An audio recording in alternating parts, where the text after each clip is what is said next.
Doesn't tell me like the Prius or Camry. I guess the Corolla Cross doesn't tell you. It's not right. It's not right, I tell you. Pop this guy out. We're going to show you how to get the battery out. That was a two-hander.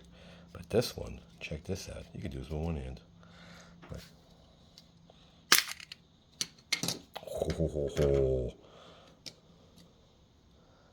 And then be very gentle, careful. Or just turn it over.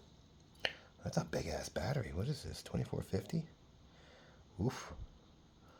I'm trying to get this puppy out without breaking her.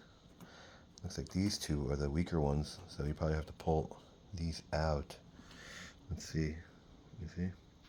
Trying to do it with one hand here. Let's do both. Yeah. Pull from here. That little void right there underneath the battery. As you pull this guy backwards, and same with this, and this puppy will pop right out. You see, these are the weak points. Weaker ones, it tucks up under these bigger ones. So, putting it back like this. Done.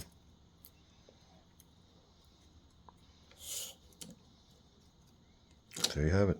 Like it, don't like it, share, don't share, subscribe, don't subscribe. Thanks for watching.